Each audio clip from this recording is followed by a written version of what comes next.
मेरा नाम गुड्डू है।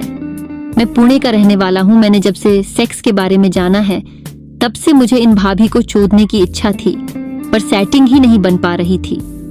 मैंने उनके नाम से बहुत बार मुठ मारी है। एक दिन सेटिंग बन गई जब उनके घर का रिनोवेशन हो रहा था। उनके घर का सामान सेट होना था, मतलब कुछ सामान ऐसा भी था जो काफी भारी था, तो उनको सेट करने के लिए उन्होंने मुझे बुलाया। मैं उनके घर गया और पूछा, क्या हुआ भाभी, आपने मुझे बुलाया? तो भाभी ने कहा, हाँ मैंने ही बुलवाया है। दरअसल मुझे ये सोफा सेट उसकी जगह पर लगवाना है जिसके लिए तुम्हारी मदद चाहिए। मैंने तुरंत हाँ कह दिया। भाभी खुश हो गई और उन्होंने एक स्माइल दे दी। मैंने भी स्माइल दी। मैं मन ही मन खुश भी ही गया था। फिर भाभी ने सोफा की ओर इशारा करते हुए कहा, इसे यहाँ और उसे इस तरह लगाना है। ये कहते हुए भाभी सोफा सेट उठाने के लिए झुकी। जैसे ही भाभी झुकी, मेरी नजर उनके मदमस्त कर देने वाले चूचों पर टिक गई। भाभी ने झट से पल्लू से अपने मम्मों को ढक लिया। ऐसा करने की वजह से अब दिखाई देना बंद हो गए। पर जैसे ही दूसरा सोफा उठाने के लिए झुकी, तब उन्होंने पल्लू कमर पर बांध लिया था, वह खुल गया। और जैसे ही सोफा एक जगह से दूसरी जगह तक रखा, भाभी का पल्लू पूरा नीचे गिर गया था। मेरा ध्यान तो वहीं था।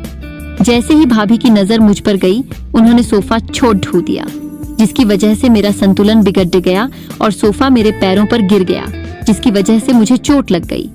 मेरे पैर के अंगूठे के नाखून से खून निकलना चालू हो गया। मैं वहीं पैर पकड़ कर नीचे बैठ गया। मैं खून को बहने से रोकने लगा। तब भाभी ने तुरंत डेटोल और रुई लाकर जहां से खून निकल रहा था वहां लगाया। जब कुछ देर बाद खून बहना बंद हो गया, तब जाकर उन्होंने मुझे एक क्रीम लाकर लगाने को दी। पर मुझे दर्द इतना अधिक हो रहा था कि मैंने क्रीम लगाने से न कह दिया। तब भाभी ने मुझसे पूछा, क्यों? मैंने कहा, मुझे दर्द बहुत हो रहा है, मैं खुद अपने हाथ से ये क्रीम नहीं लगा पाऊंगा। फिर भाभी खुद ही मेरे पास बैठकर मेरे पैर पे दवाई लगाने लगी। उन्होंने जैसे ही पैर को छुआ, मैंने पैर पीछे खींच लिया। भाभी हंसने लगी। तब मैं थोड़ा गुस्से से बोला, मुझे लग गई है और आपको हंसी आ रही है। भाभी ने कहा, तुम तो बच्चों जैसा कर रहे हो। मैं बोला, ये आपकी वजह से मुझे लगी है, अगर आपने सोफा न छोड़ा होता तो मुझे ये चोट न लगती। भाभी ने सॉरी बोलकर मेरा पैर खींचा और अपनी गोद में रखकर दवाई लगाने लगी। फिर से मैंने पैर खींचा तो भाभी बोली कि दवाई लगवा लो, जल्दी अच्छा हो जाएगा। मैंने कहा, मुझे दर्द हो रहा है। भाभी ने कहा, दवाई लगवा ले तुझे तेरी गर्लफ्रेंड की कसम। मैंने कहा, वो तो है ही नहीं तो कसम कैसी? मुझे नहीं लगवानी दवा।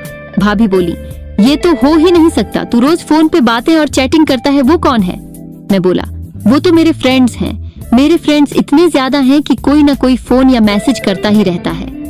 भाभी बोली, अगर ऐसा है तो तुझे मेरी कसम, अब तो तुझे लगवाना ही पड़ेगी। मैं फिर भी नहीं माना और पैर पीछे खींच लिया, जिसकी वजह से खून निकलना फिर से चालू हो गया। तब भाभी ने पैर गोद में ही लिए हुए पहले डेटोल से साफ किया और जैसे ही दवाई लगाने झुकी, मेरा पैर उनके छूंचे से छूने लगा। लेकिन भाभी को इसके बारे में पता नहीं था। मुझसे रहा नहीं गया और मैंने पैर से ही छूंचे दबा दिए, एकदम से नर्म छूंचे पर। मेरे सख्त पैर का दबाव महसूस करते भाभी ऊपर को हो गई और मेरी तरफ देखने लगी। मैं अभी देख ही रहा था कि भाभी ने एक शरारती स्माइल दी और दवाई लगाते हुए बोलने लगी, ये चोट मेरी वजह से नहीं, तुम्हारी वजह से लगी है।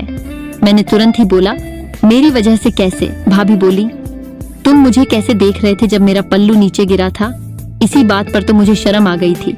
उस वक्त जल्दीबाजी में मुझसे सोफा छूट गया था और यह हादसा हो गया। मैंने कहा, जो देखने के लिए होता है मैं वही देख रहा था, उसमें बुरा क्या था?